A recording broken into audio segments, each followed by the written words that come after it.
Yonimizda qo'shni amaki yashar edi. Fe'llari goho yumshoq, goho tor edi. O'zi juda yaxshi inson edi, lekin qo'ni-qo'shni to'y ma'rakaga uncha aralashmas, uy-joyi, bolalari bilan andarmon edi. Shu odam bilan xo'jayinim hech chiqishmas, bir qarasang gap talashib qoladi, bir qarasang ulardan ahil odam yo'qday edi.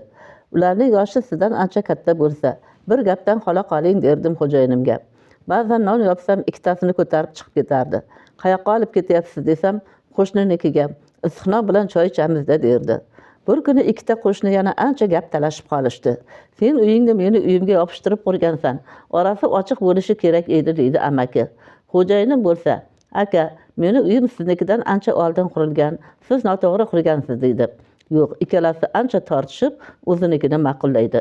Shuni orqasidan bir necha yil ikkalovlari bir-birlari bilan arazlashib, gaplashmay yurishdi. Bir kuni xo'jayinim kechki payt ishdan kelib, shosha-pisha ko'chaga chiqib ketdi. Hayallab qoldi. Dadang qayerga ketdi? Hozir kelaman deb chiqib ketuvdi dedim o'g'limga.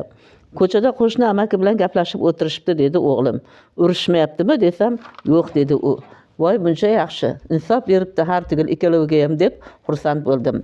Oradan 3-4 kun o'tib kutilmaganda tuppa-tuzuk yurgan xo'jayinim yurak xuruji bilan tong azonda omonatini topshirdi.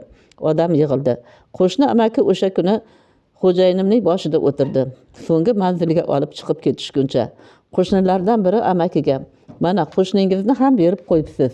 Ko'p janjallashardinglar desa amaki, urushib talashsak ham, oramizdan yaxshi yomon gaplar o'tgan bo'lsa ham, men uni kechirganman va bolamday yaxshi ko'rganman deb ko'zlariga yosh olgan ekanlar.